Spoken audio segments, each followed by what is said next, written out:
क्या भगवान के दर्शन भीड़ भरे किसी धार्मिक स्थान पर ही हो सकते हैं? क्या भगवान का आशीष पाने के लिए भक्त को किसी तीर्थ स्थल पर जाना जरूरी है? इन मामलों पर अक्सर बहस होती रही है। इन सवालों के जवाब में कई किस्से कहानियां भी हैं। सावन के मौके पर ऐसी ही एक कहानी पेश है जिसमें भगवान शिव के भोलेपन की महिमा है। आप भी पढ़े और जाने भोले के मन में भक्तों को लेकर क्या है। महाशिवरात्रि का मौका था।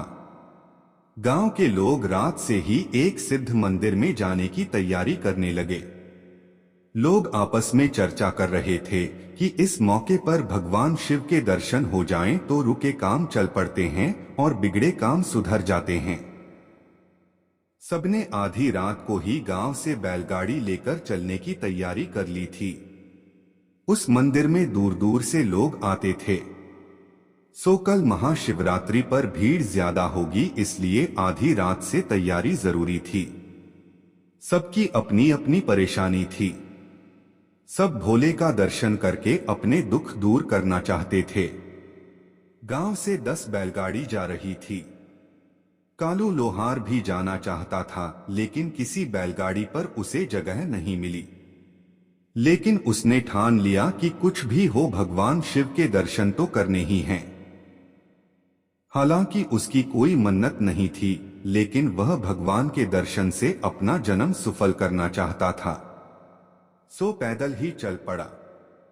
आधी रात से ही कालू चल रहा था। सुबह हो चली थी। रात में तो पता नहीं चला, लेकिन जैसे जैसे धूप तेज होती उसकी भूख प्यास से थकान दोगुनी होती जाती। ऊपर से रास्ता जैसे रबड़ का हो, जितना चलता ऐसा लगता जैसे दूरी और बढ़ जाती। भूख प्यास से व्याकुल कालू के तलवे में छाले पड़ गए थे।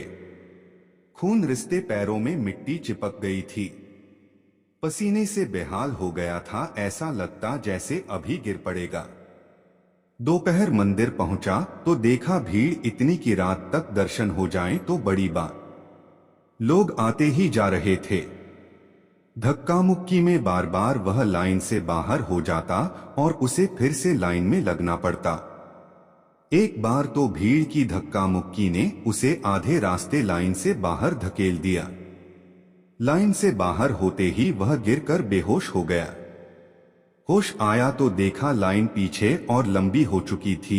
थकान और प्यास तो थी ही, अब उसकी हिम्मत भी जाती रही। उसने वहीं से लेटे लेटे भगवान को दंडवत किया और भगवान से क्षमा मांगकर घर की ओर वापस लौट पड़ा। दिन था, सो उसने शॉर्टकट रास्ता पकड़ लिया। यह रास्ता जंगल और खेतों से होते हुए जाता था।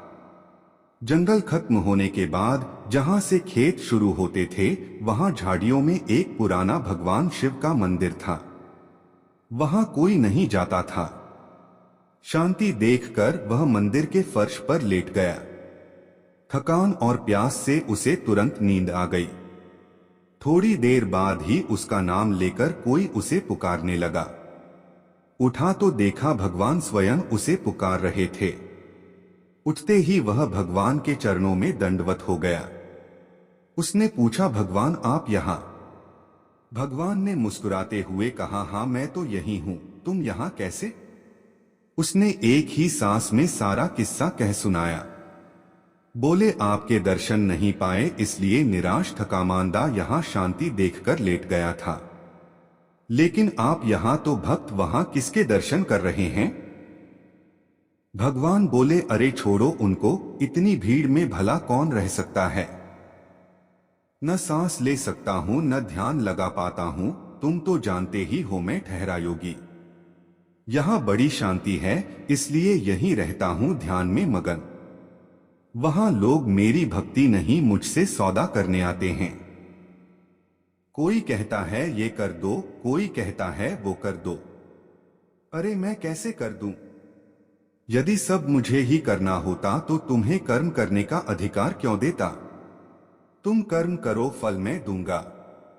लेकिन सब मुझसे ही कर्म कराने को बोलते हैं।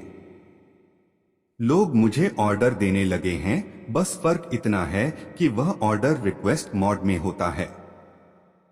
रही बात तुम्हें दर्शन देने की, तो तुम्हारे मन में कोई इच्छा नहीं थी, सिर्फ मेरा दर्शन करना चाहते थे, तो मैंने तुम्हें दर्शन दे दिया। अब जब तुम मुझसे मिल लिए तो परंपरा के अनुसार मुझे तुम्हें कुछ वरदान देना होगा, मांगो क्या चाहते हो। कालू बोला, भगवान मुझे कुछ नहीं चाहिए, बस आपके दर्शन चाहिए था, मिल गया मैं, मेरा जीवन कृतार्थ हो गया। मुझे जो चाहिए था वह तो आपने बिना मांगे ही दे दिया। तभी अचानक उसकी नींद खुल गई। देखा तो मंदिर में कहीं कोई नहीं था, बस एक पुराना टूटा फूटा शिवलिंग था। लेकिन उसकी थकान दूर हो चुकी थी, उसके पैरों के घाव भर गए थे, वह अपने तन में एकदम ताजगी महसूस कर रहा था।